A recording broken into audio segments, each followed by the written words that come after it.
So today po, ang ating pong pag-uusapan ay ang una pong tanong ko sa inyo. Tanungin po natin sa sarili natin, what is my purpose? Alam po ba natin kung anong purpose natin sa buhay? Kaya po ba natin sagutin ng mabilis kapag natanong natin sa sarili natin, what is my purpose? Marami pong tao yung nabubuhay na hinahanap ang tunay na kahulugan ng buhay. Opo, minsan tumarating din naman tayo sa punto na ganun din tayo. Hinahanap natin, ano nga bang purpose ng buhay? Ano nga bang dahilan ba't nabubuhay pa ako sa mundo? Akala po ng iba, yung purpose ay magpayaman, maging successful sa career, magkaroon ng maganda at masayang pamilya, maabot yung mga pangarap, makuha lahat ng gusto. So marami pong tao in this generation, dito sa mundo natin ngayon na gano'n yung naiisip. No? Akala nila, okay na yung may malaki akong savings, may maganda akong career, may masaya akong pamilya. Akala nila yun na yung purpose ng buhay. Wala namang pong masama sa mga bagay na yun. Yun naman po talaga yung pinagkakahirapan natin sa araw-araw kung bakit po tayo nagtatrabaho. Tama po? Kung bakit tayo gumagalaw, gumigising sa bawat araw is para magtrabaho, kumita ng pera, mabuhay ang pamilya. Wala naman po daw masama doon.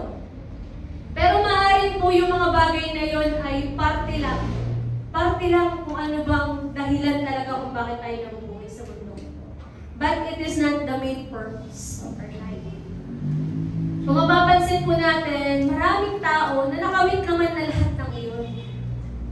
Marami pong tao na masaya naman na nakikita natin kasi meron na sila nun. Pero, one time in their life, mararamdaman nila na may kulang pa din. Best example are the influencers. Kung kayo po ay pala Facebook at sunod kayo sa mga trend ngayon, isa sa example ay si Sir Baby. Isa siyang influencer na nasa kanya na lahat. Nabibili niya lahat ng gusto niya, buong pamilya, may masaya sa araw-araw na nakita natin, pero nade-depress, nagkaka-anxiety, marami siyang pera. Kasi may kulang sa buhay niya. Merong kulang sa buhay nila na meron sa buhay natin. Amen po ba? Ang pakiramdam nila, may emptiness pa rin sa puso nila. Bakit kaya? Because the purpose of life is not found in what we achieve. It is found in the one who created us. Matatagpuan natin yon sa kung sino ba talaga yung nagbigay ng buhay na meron. Kaya, this morning po, we will answer the question, what really is the purpose of our lives? So ano nga ba talaga yung purpose ng buhay nito? Sa Colossus po, si Apostle Paul ay sinulat niya to nung siya po ay nakakulong. At that time, yung mga believers sa Colossus were influenced by false teaching. Maraming idea na gusto silang ilayo kay Kristo at baguhin sa kanilang pananampalataya. At sa halip na ipanalangin ni Paul na yumaman, maging komportable ang buhay nila, magtagumpay sila sa mundo, iba po yung pinanalangin ni Paul sa kanila. Ang ipinanalangin ni Paul ay makilala nila ang kalooban ng Diyos. To know God's will. Bakit po? Kasi Paul knew that before believers can fulfill God's purpose, they must first know God's will. Ang mga believer daw po, bago mo malaman kung ano talaga yung purpose ng buhay mo, yung purpose na nilagay ng Diyos sa buhay mo, dapat alam mo kung ano ang kalooban ng Diyos. Bagamat napakahirap alamin kung ano nga ba talaga yung kalooban ng Lord, kasing laging naglalaban yung desire natin sa desire ng Lord. Ganun din po yung sitwasyon natin sa panahon ngayon. We live in a world full of distraction. Tulad nila, nadidistract din tayo sa mundo. We live, social media tells us what to pursue. Nakikita natin sa social media, ay parang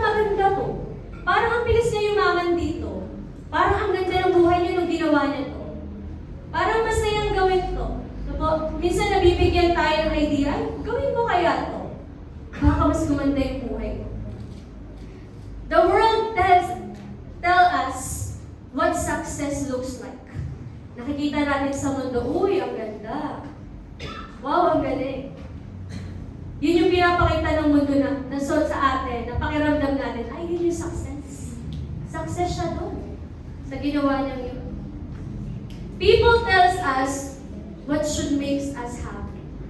So sabi ng tao, ito yung gawin mo, magiging masaya ka dyan.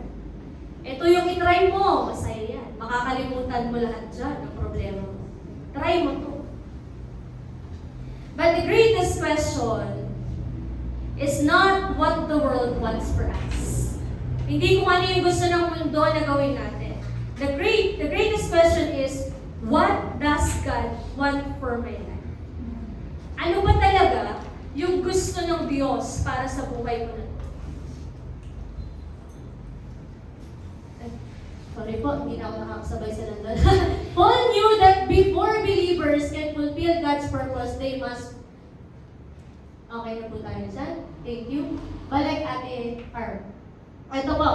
Without God's direction, we may be busy but not fruitful. Busy tayo sa buhay, trabaho lang ng trabaho, gawa ng gawa ang agigigising, gagawin lahat ng dapat natin gawin sa araw-araw, pero hindi tayo fruitful. At the end of the day, pagod na pagod ka, pero anong na-achieve ko? Anong nangyari sa akin? Wala, na-train lang ako, napagod lang ako. Hindi effective. Without God's will, we may be successful in the world's eyes, but miss the purpose for which we were created. Naku, kung wala yung God's will, hindi mo alam yon, hindi mo nilalakaran yon, maaaring maging successful ka sa mundo. Makuha mo lahat ng bagay na gusto mo. Tingin sa'yo ng mga nakakasama mo is successful ka. Pero yung purpose, kung bakit ka talaga binuhay ng Diyos, kung bakit ka ginising pa ng Diyos sa araw na yan, hindi mo pala nagawa. Success without God's purpose will never fully satisfy the human. Totoo po yun. Hindi kailanman masasatisfy ang puso natin kung wala sa atin yung purpose na, kung hindi natin nagagawa yung purpose ng Lord. And life's purpose is finding and fulfilling God's purpose in Christ. Sabi po sa Colossians 1 verse 9, no? For this reason, since the day we heard about you, we have not stopped praying for you. We continually ask God to fulfill you with the knowledge of His will through all the wisdom and understanding that the Spirit gives. Sa Tagalog, kaya mula nang marinig namin ito, patuloy namin dinadalangin sa Diyos na sana ipaunawa niya sa inyo ng lubusan ang kanyang kalooban sa pamamagitan ng karunungan at pag-unawang kalooban. So yun yung hinihiling niyo po. Na makita ng mga taga-Colosas yung kung ano ba yung kalooban ng Diyos sa buhay nila. Hindi sinabi ni Paul na, Lord, bigyan mo sila ng maraming pera. Hindi niya din sinabi na, Lord, alisin mo lahat ng problema nila. He prayed that they would be filled with the knowledge of God's will. Because again, fulfilling God's purpose, dapat alam natin kung ano ang kalooban niya. Maraming tao na nagtatanong, ano nga bang purpose ko? Bakit ako nandito? At anong plano ng Diyos sa akin? Isa lang po yung sagot ni Paul. Kung gano'n din po yung tanong natin sa sarili natin, isa lang yung tanong ni Paul. No God's will. Alamin kung anong kalooban ng Panginoon. Kapag alam natin yung kalooban ng Diyos, unti-unti natin na didiscover kung ano ba yung purpose ng buhay natin. Maraming tao na abala sa trabaho, sa negosyo, at sa pagpaplano. Pero sa huling pakiramdam nila, wala pa rin fulfillment. So kung tayo nasa ganoong pagkakataon po tayo ng buhay natin, at pakiramdam pakiramdam natin ay napapagod tayo, baka may kulang sa ginagawa natin. Baka hindi pa masyadong nakaalay sa kung paano, kung ano yung God, yung purpose ng God sa buhay natin. Sa Bible po, it teaches that the ultimate purpose is simply lang to know God, to become more like Christ, to glorify Him, and to help others know Him. Alam natin sa sarili natin na alam na natin to. As Christians, basic na to sa atin. Kumbaga, pag tinanong ka at nabasa mo yan, oh, alam ko na yan. Makilala ang Diyos, check. To become more like Christ, semi-check. Hindi ba masyado? To glorify Him, check na check. And to help others know Him, going to check. No? Kasi may gagawin tayo para matulungan yung iba na makilala din ang Panginoon. Everything else in life should flow from the purpose. Everything else in life should flow from that purpose. Alam ko, hindi na ako nakakasabay pala sa number. Next item. So, ito na po yung pinaka-topic natin. Di pa po purpose yung topic natin. Ang topic po natin for today is living to pursue life's purpose. Mabuhay na pinopursue kung ano nga ba yung purpose ng buhay na meron ka. Hindi lang basta mabuhay at hindi lang basta malaman kung anong purpose. Mabuhay ka na pinopursue yung purpose ng buhay. And let's have these 3 points. Una po, pursue God's will above personal desires. So, paano tayo lalakad para ma-pursue yung life's purpose natin? Una, i-pursue mo muna yung will of God above personal desires. All prayers begins with knowing God's will, because God's purpose is always connected to God's will. Kung ano man yung kalooban ng Diyos, nandoon din yung purpose niya na nilalagay sa buhay natin.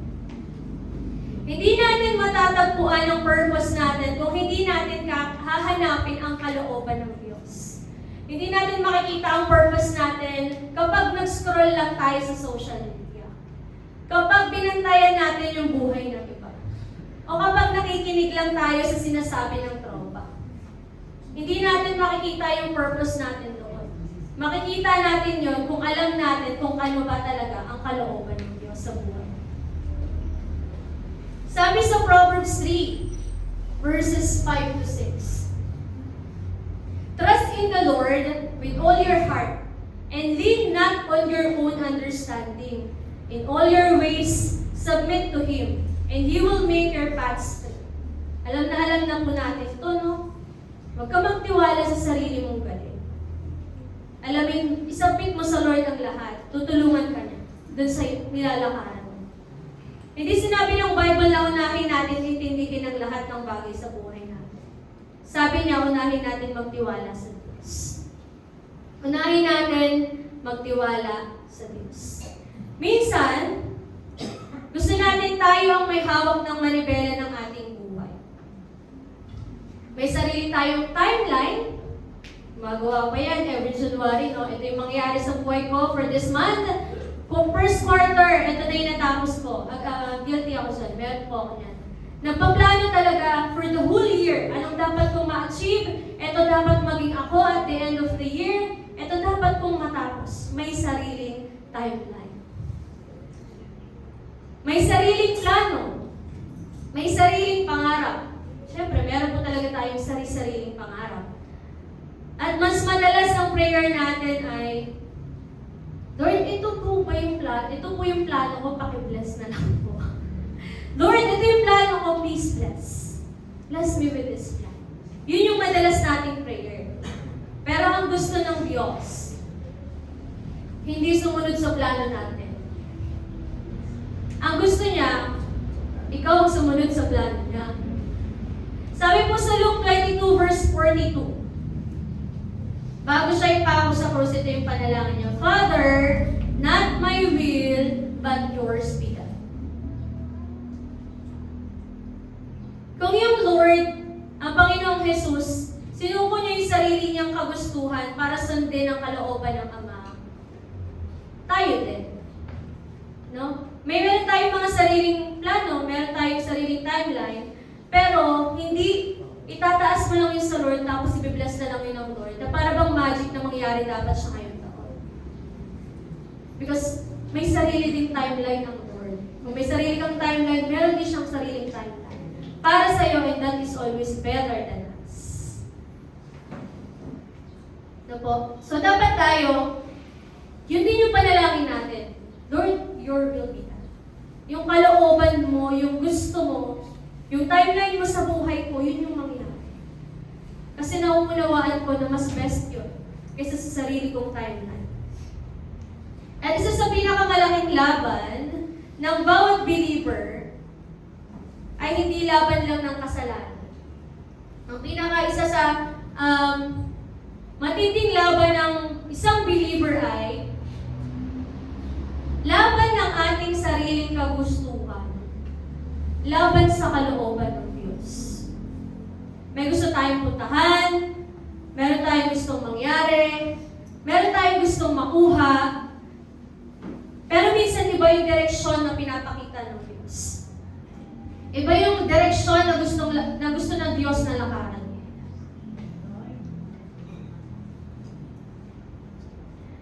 At doon nasusubok yung pagtitiwala.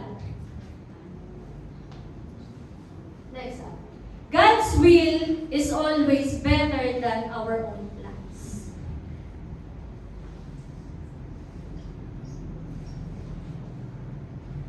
Hindi dahil naiintindihan natin lahat, kundi dahil ang Diyos ang nakakakita ng kabuuan ng buhay natin. Tayo ang nakikita lang natin yung nasa kasalukuyan. Pero yung Diyos, alam niya kung ano yung bukas na meron tayo. Alam niya yung panganib na hindi natin nakikita. Alam niya yung pagkakataong hinahanda niya para sa atin. Alam niya yung ginagawa niya. God is in control. Kaya kapag sinunod natin yung kalooban ng Diyos, hindi tayo mawawala. Hindi tayo masisiro. Hindi tayo ma-e-eras. Mas mapupunta tayo sa pinakamainam na plano para sa atin.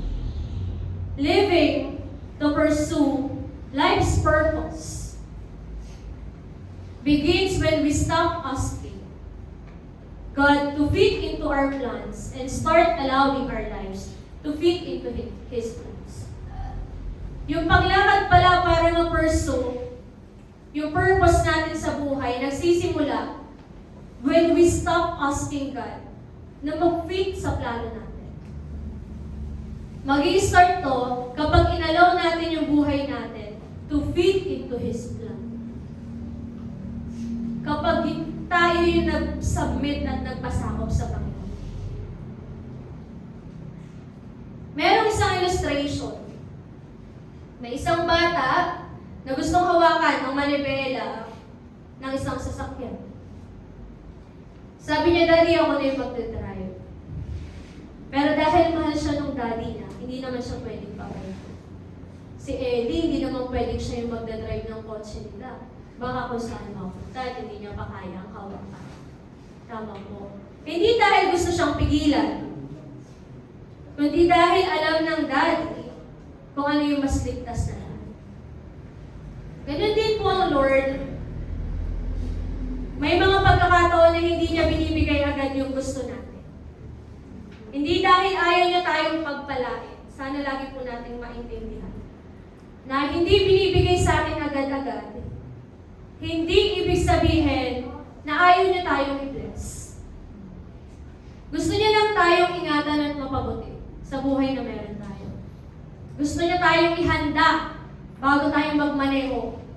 Gusto niya tayong ihanda bago natin lakaran yung path na dapat natin lakaran. Kaya siguro, instead of asking, ano pong gusto ko? Lord, ano po ang gusto ko? Let us begin asking, Lord, what do you want from me? Ano Ano yung gusto mo para sa akin? And maybe God wants you to forgive someone. Baka kailangan mong patawarin ang isang tao. Maybe He wants you to serve Him. Paglingkuran mo siya. Maybe He wants you to share the gospel to your classmate, to your coworker, or even to your family member. Maybe He is asking you to trust Him even when His answer is wait. Mas madalas po talaga ang answer ng Lord ay wait. Naakala natin no. Kasi nga, going back, may sarili tayong timeline. Na hindi ka-level o ka-timeline ng timeline ng Lord. Kaya ang akala natin, no. Pero yun pala, wait lang, anak. Wait ka lang. When we pursue God's purpose, when we pursue God's will above our own desire, ito po yung pwedeng mangyari sa buhay natin. He guides our steps. Gusto natin yun, tama po? Na sa bawat ginagawa natin, mayroong guidance ng Lord. He helps us avoid wrong paths. Tinutulungan tayo ng Lord na doon tayo sa tamang daan, hindi sa dating daan. Sa tamang daan tayo lalakad. Hindi ka liliko, hindi ka left, hindi ka right, doon lang. Sa diretsong daan kung saan ka dapat dumaan. At gusto ng Lord. He leads us into the purpose He has prepared for us. Lead tayo ng Lord sa kung ano nga ba talaga ang dapat mong maging buhay. Kung ano nga ba dapat ikaw Purpose always begins with surrender. Mag-uumpisa lang po yan kapag nag-desisyon tayo sa buhay natin na isusurrender na natin ang lahat sa Lord. Doon mo mas mauunawaan ano nga ba ang purpose ng buhay. Meron akong isang co-teacher. Habang kami ay nagkakape sa SUS, sabi niya, tinatamad na ako. Ano bang purpose ng buhay ko? Nagulat kami. At kaming dalawang co-teacher niya ay parehas Christian. So parang kami ay nabother. Uy, may isa tayong kaibigan. Hindi alam kung anong purpose ng buhay niya. Ang ginagawa niya na everyday ay manood ng K-drama, pampalipas ng oras. Magtrabaho sa umaga, uuwi, manonood, hanggang hating gabi. Kasi hindi niya na nakikita yung purpose ng buhay niya. Sad. Kami, ang sabi ko sa kanya, halika, sumama ka sa akin. Ayun na kasi sinabi ko, sama ka sa akin. Dapat po sasama siya ngayon. Kaya lang, nagpa-laundry. Nagpa-laundry daw siya. Next week na lang. Stay, okay lang. Share ko na lang sa'yo mamaya. Ginagawa ko dito. Kasi hindi yan ang purpose niya. Basta ang sabi lang namin sa kanya, alam mo, ang saya mabuhay kapag nasa Lord. Hindi directly na, oh, ito gawin mo, ito yung purpose ng Lord sa buhay. Masaya mabuhay na merong Diyos. Sabi ko sa kanya, nakikita mo ba kami ni Angel?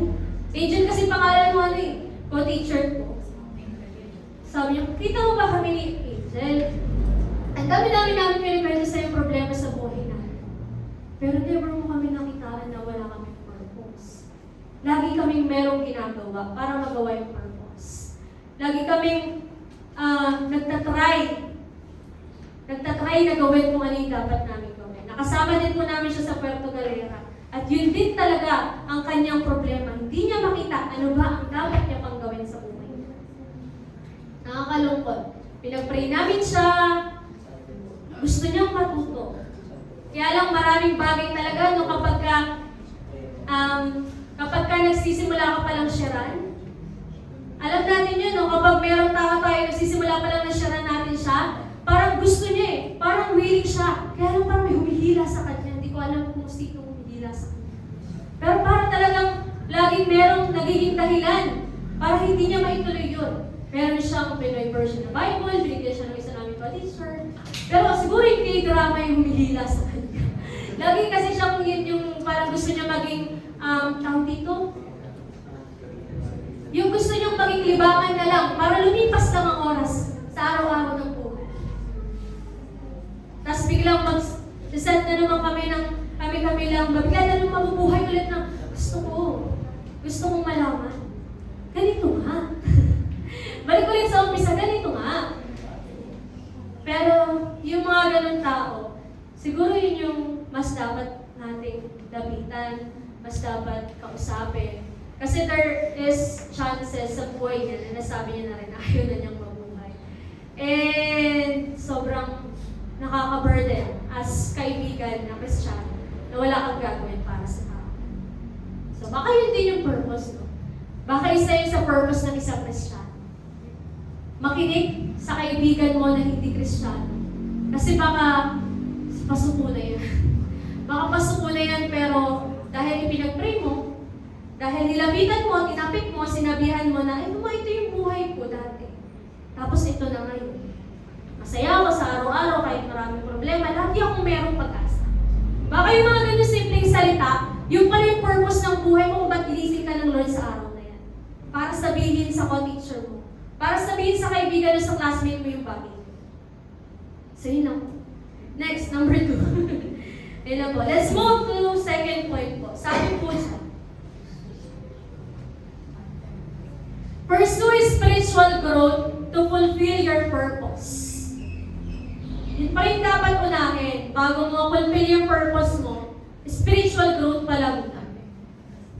Sabi dyan, Colossians 1 verse 10, so that you may live a life worthy of the Lord and please Him in every way, bearing fruit in every good work, growing in the knowledge of God. Alam niyo yung mga verses, kahit laging nababasa, kapag ka nasa preaching, parang ang fresh. No? Parang kapag kasakto sa buhay mo, parang, ay, ang galing. Related. Parang gano'n. So matapos po hikayatin ni Paul, tayo, na sumunod sa kalooban niya. Gusto niyang ipakita na hindi lang sapat, na alam natin ang will ng Panginoon. Kailangan din tayo lumago upang magampanan natin yung purpose na nilaan ng Diyos sa buhay natin. Sabi niya, hindi lang niya sinabi, Paul didn't just said, know God's will. He also said, live a life worthy of the Lord. Mabuhay ka, lakaran mo yung buhay mo, nakarapat-dapat sa Diyos. Live a life worthy of the Lord. Ibig sabihin yung purpose ng Diyos, hindi lang siya tungkol sa ginagawa natin. Tungkol din po siya sa kung sino yung magiging tayo. God is more concerned about, next slide. God is more concerned about who you are becoming than what you are accomplishing. Ang dami mong ginagawa sa araw-araw, nagsasuccess ka. Pero naging sino ka? Naging okay ka ba? Na-fulfill mo ba na-fulfill mo siguro yung lahat ng checklist ng things to do mo today. Pero, nagawa mo ba yung purpose mo today? Yung pinaka-purpose mo? Meron ka bang nagawa para sa Diyos? Naging mabuting tao ka ba? Tulad kung paano ka gusto maging mabuti ng Diyos. Baka natapos mo nga yung lahat ng things to do mo, pero may nakaaway ka naman. So gusto mong matapos yung isang bagay, may nakagalitan ka kasi humarang siya sa gusto mong gawin. Di ba po? Maraming tao ang gustong malaman kung anong calling nila. Pero ayaw dumaan sa preparation. Ayun, nung co-teacher ko. Gusto niya malaman yung purpose niya or yung calling niya. Pero ayaw niya dumaan sa preparation. Gusto nila yung blessing. Gusto natin minsan yung blessing. Pero ayaw natin yung proseso. Kung paano makuha yung blessing. Bago ka pagpalain, kailangan mo magpatawad. Bago ka pagpalain, kailangan mo maging mabuti. Kahit sinasaktan ka. Kahit ginagawa ka ng mali. Ang hirap. Gusto nila ng promotion. Gusto natin ng promotion. ayaw natin maging faithful sa maliit na responsibilidad. Gusto natin, ito na agad yung gagawin natin. Kaso lang, tinanggihan natin yung maliit na bagay na binibigay sa atin kasi parang feeling natin na didegrade tayo as tao. Gusto natin ng promise. Pero ayaw natin ng waiting season. Ang tagal-tagal, Lord. Ang tagal ko nang inaantay. Kailan po ba? God is more concerned about who you are becoming, again, than what you are accomplishing. Kung ano yung magiging ikaw, mas gusto ng Lord yun. Nade-develop ka, nag-grow ka sa pananampalataya mo sa Lord, mas nakikilala mo siya, mas nagiging ikaw yung tao na gusto niya maging ikaw. Kasi yung mga bagay na naka-accomplish lang. Natutuwa ang Diyos kapag ginagamit niya tayo. Higit pa roon, nais niyang makita tayong nagiging katulad ni Kristo.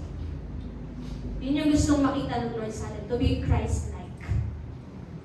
Dahil kapag tama yung character natin, magiging handa rin tayo sa kung ano man ang assignment na ibibigay sa atin ng Lord. Kung nasa ayos na yung character mo, kung sumusunod ka na dun sa pagiging Christ-like, magiging mas ready tayo doon sa assignment na ibibigay sa atin. And yung assignment na yun yung purpose. Para magawa mo yung assignment na yun, pag nagawa mo yung assignment na yun, nagawa mo yung purpose. Sabi po sa Romans 12 verse 12, do not conform to the pattern of this world, but be transformed by the renewing of your mind. Hindi sinabi na improve yourself. Sabi, be transformed. Magkaiba siguro yung improve yourself sa Venus. Kasi parang dinadagdagan mo lang yung kabaitan mo. Pag mag-improve yourselves, dinadagdagan mo lang yung kabaitan mo. Tapos kapag be transformed, binabago mo na yung sarili. Kumikilos ka na bilang isang nabago na. So kung ito ka dati, ito ka na dapat ngayon. 180 degrees. No turning back. Transformation ay hindi mangyayari ng isang gabi lang, ito po ay nangyayari araw-araw. Unti-unti, hakbang-hakbang, habang tayo po ay nananalangin, habang nagbabasa tayo ng Word of God, habang sumusunod tayo kahit mahirap, habang natitiwala tayo kahit hindi natin nakikita ang buong plano ng Diyos. Ganito ang ginawa ng Diyos sa maraming tao sa Bible. Preparation before promotion, because growth today prepares us for what God has planned tomorrow. Tanggapin natin yung hirap, yung pagtitiis nung proseso na ginagawa sa atin ng Panginoon. Para handa tayo sa pagsunod, paglakad doon sa purpose na binibigay sa atin ng Lord. Sabi dito, bago naging hari si David, naging tapat muna siyang pastor. Habang walang nakakakita sa kanya, natututunan niyang magtiwala sa Diyos. Kahit walang nakakakita sa kanya. Bago naging pinuni si Joseph sa Egypt, dumaan muna siya sa pagtataksil ng kanyang mga kapatid. Sa pagkaalipin at pagkabilanggo. Hindi siya agad dinala ng Diyos sa palasyo. Sa buhay kung saan siya yung masusunod na. Siya nagpo-command. Siya nag-iipon. Pinubog muna siya bago mangyari. At bago paguhin ng mga disciples ng mundo, o bago sila nakamit yung success na gusto nila, gumugol muna sila ng maraming taon sa pagsunod at pagkatuto kay Jesus. Lahat sila ay may iisang karanasan.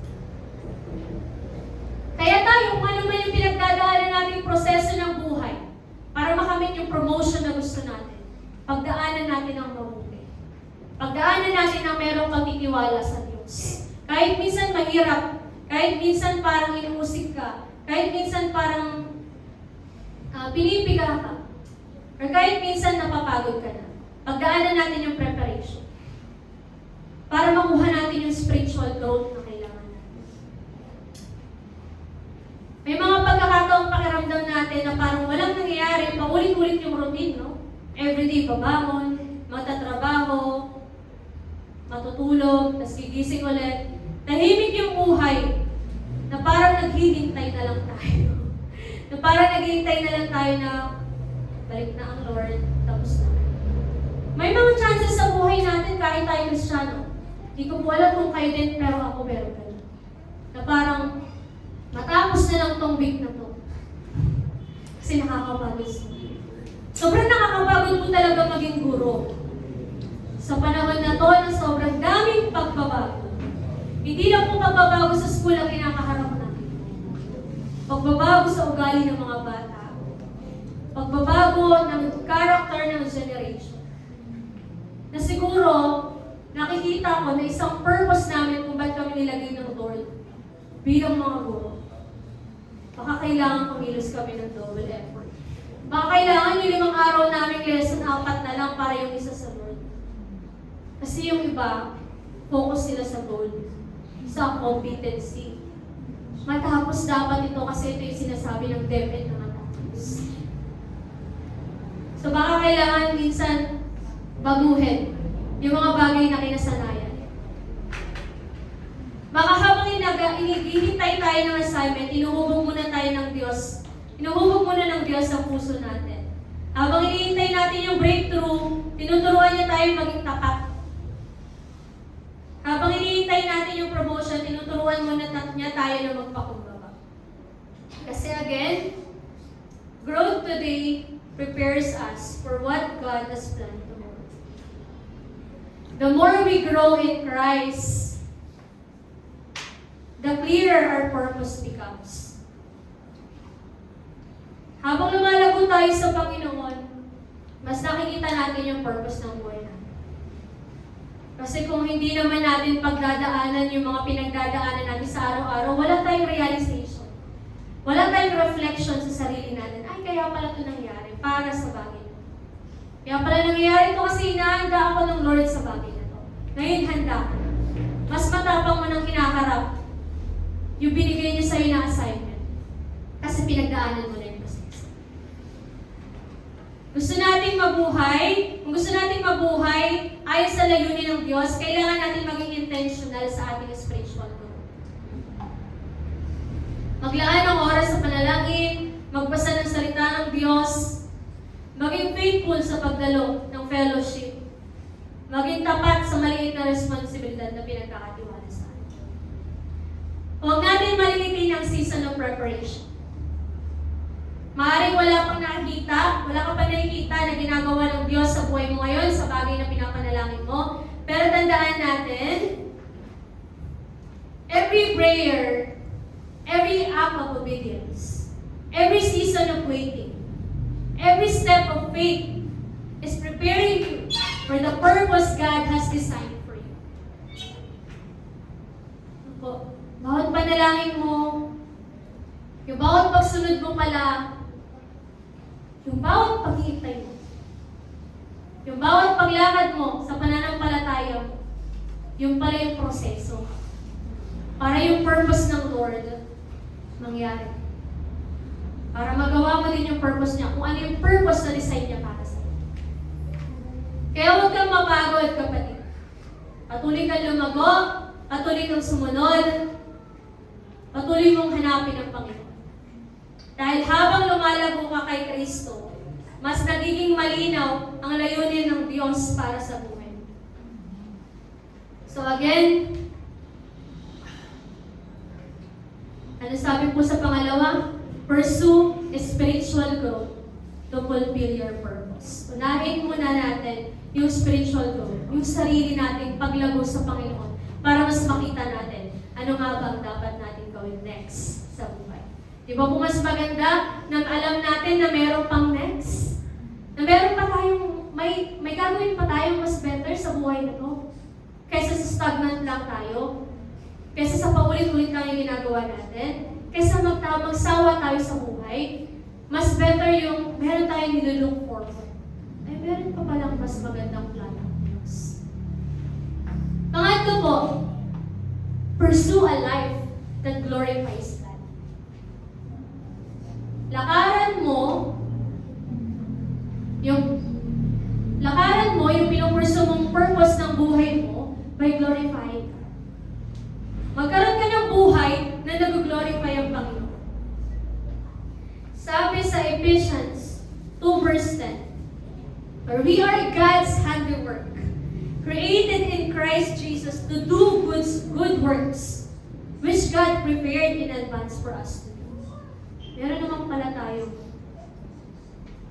dahilan kung ba tayo binuo ng Panginoon. Naku, gawa tayo ng Panginoon. Ang buhay natin ay handiwork ng Lord. Para gumawa ng mabuting bagay. Mabuhay tayo para sa kaluwalhatian ng Diyos. Sabi din sa verse. Hindi ito aksidente. Hindi tayo basta-basta nabuhay lang. Hindi lang tayo binuhay ng Diyos dahil gusto ko lang may tao. Gusto ko lang may mamuno sa mga nilikha kong iba. Hindi lang yun ang purpose natin. Hindi tayo produkto ng pagkakataon. Hindi tayo nabuhay dahil no choice. Gusto lang. Gusto lang para magulang natin na mabuhay tayo. God created every person with purpose. Bawat isa sa atin, meron tayong dapat na gawin. At sana, makita mo natin. Iba-iba yung purpose na meron tayo. Instead, ang tanong natin, anong gusto kong gawin sa buhay? Ang itanong mo sa Panginoon, ano ang ipinapagawa mo sa akin? Anong gusto mong gawin simula? Anong gusto mo, Lord, na gawin ko simula sa araw na to? Sipin mo, ano bang ginagawa mo? Nasaan ka? Nasaan ka? Ano bang nilalakaran mo, pinagkakabisihan mo sa araw-araw? Baka nandun. Baka meron kang magagawa doon sa lugar na yun. Sa pagkakataon na yun. Maraming tao na naiisip na ang success ay tungkol lang sa kasikatan, mataas na posisyon o malaking kita.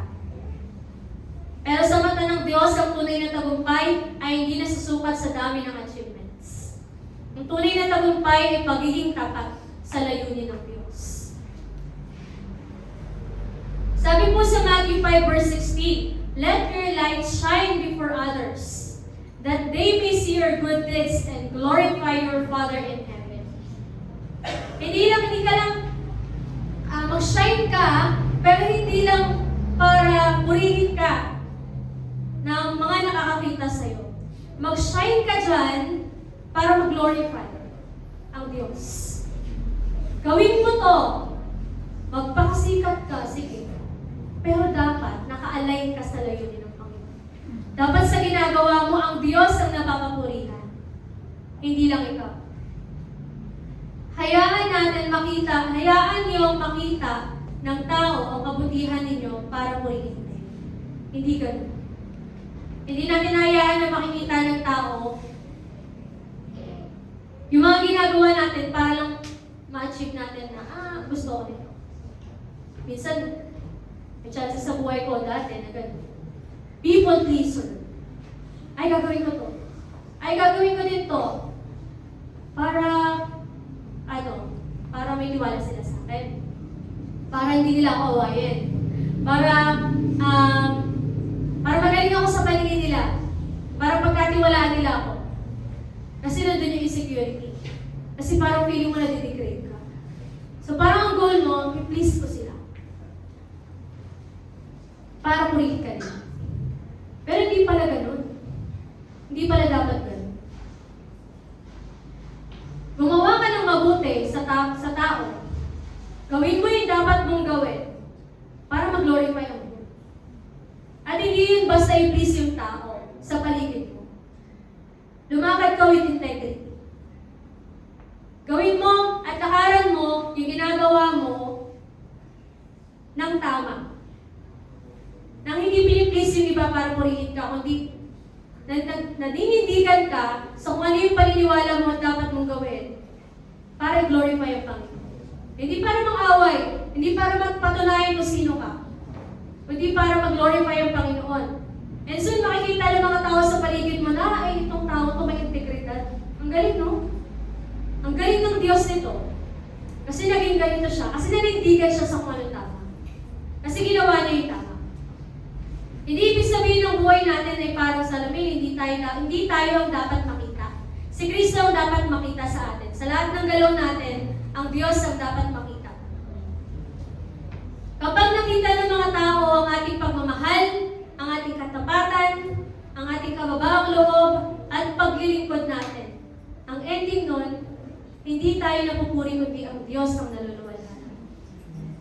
Baka tanungin ka pa, saan ka nag-church? Yun ang success. Pag tinanong ka, saan ka nag-church? Pwede umanan. Ma'am, saan ka nasisimba? Sama ako. Yun ang success. Kapag nabuhay ka, pinakita mo sa kanila yung buhay mo na ito ko. Tapos na-encourage sila. Without you inviting them. Without you pleasing them. Na hindi mo sila pinipili.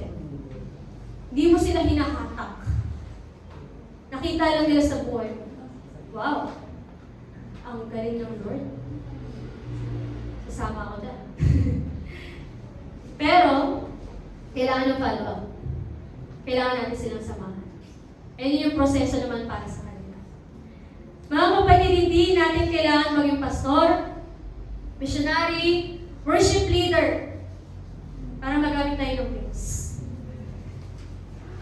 Sa lahat ng pagkakataon ng buhay natin, sa lahat ng ginagalawan natin sa mundong ito, kahit sinong nakakasama natin, pwede tayong gamitin ng Diyos para magawa yung purpose natin bilang Christian.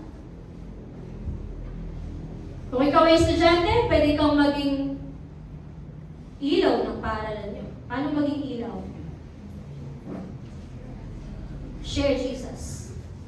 Maging humble ka. Maging model ka. Maging role model ka. Kung ikaw ay empleyado, maging instrumento ka ng encouragement para sa trabaho. Alam niyo po sa trabaho, sobrang hirap naman kasi nang share mo sila verses.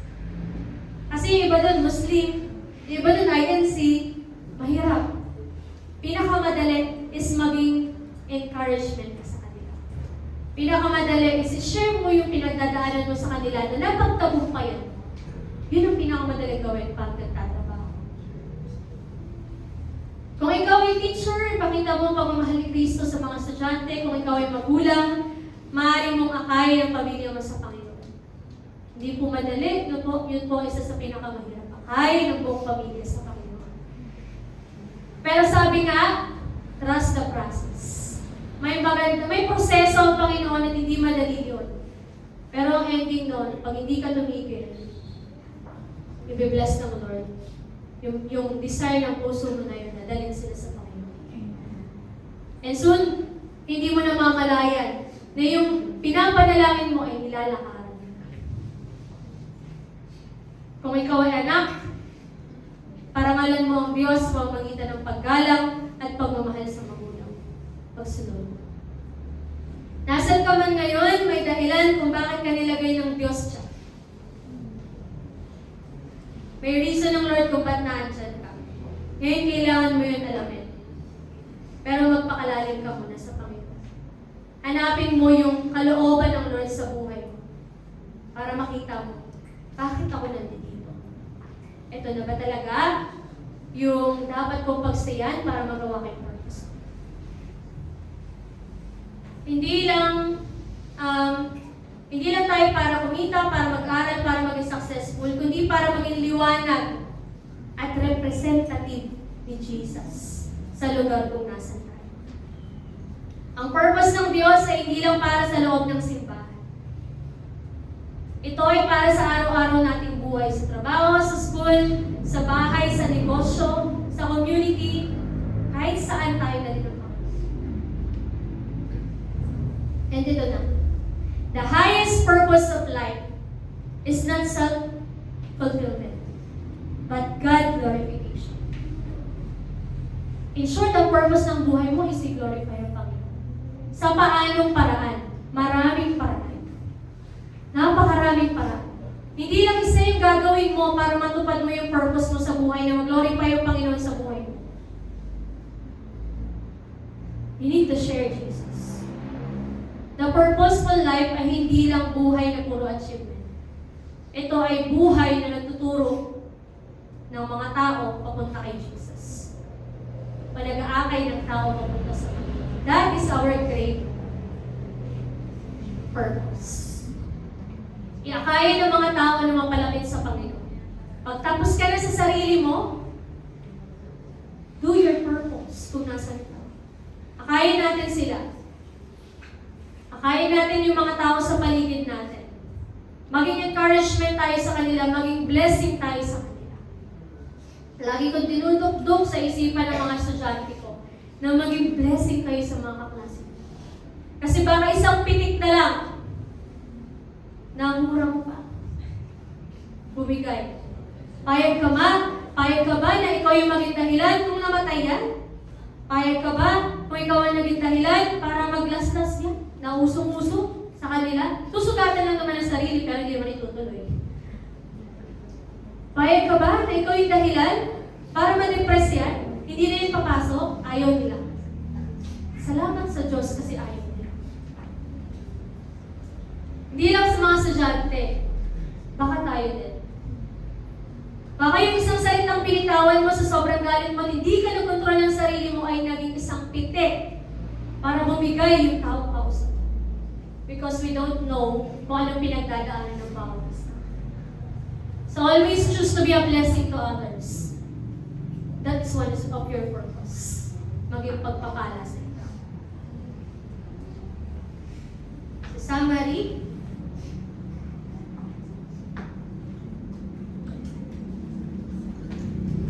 to live purposefully. Pursue God's will about personal desires. Lagi natin piliin yung God's will kaysa sa sarili lang natin gusto. Pursue spiritual growth to fulfill your purpose and pursue a life that glorifies God. As Christians, the true purpose is life is to know God. Unang-una, syempre, makilala ang Panginoon. Become like Christ. Glorify Him in everything we do. At tulungan ang iba na makilala rin ang Diyos. Purpose is not found in worldly achievements. Purpose is found in walking daily with God and fulfilling His calling for our lives. Yun yung dahilan kung ba't gumising tayo. Kung ba't patuloy tayong ginigising sa araw-araw, yun ang dahilan. Lumakad kasama ang Panginoon na pinupulfill yung calling mo. To share Him. And the challenge is, let us live pursuing life's purpose according to His will. Ngayon, alam na natin kung anong kalooban ng Diyos. Na ulakaran mo na yung purpose ng buhay. And we have an oath. Taas na po ito. A life surrendered to God is a life lived with true purpose. So, alam na natin kung ano ba yung totoong purpose ng buhay natin. Yun po yung lakaran. Yun po yung gawin. Sige po, let's pray. Diyos naming banal at dakila sa lahat. Lord, maraming salamat, Panginoon, dahil sinasabi mo sa amin ngayon, Panginoon, na kahit paulit-ulit yung nangyayari sa buhay namin, meron kaming purpose. Meron kaming dahilan para gumising sa bawat araw. Meron kaming buhay na dapat galawan. Meron kaming, Panginoon, dapat gawin na mas importante sa mga araw-araw namin ginagawa. And that is to share you, Lord. Sa mundong napakagulo, Panginoon, sa mundong napakaraming nangyayari, Lord, meron pa kaming dahilan kung bakit nabubuhay pa kami. Tulungan mo kaming magawa yun, Lord.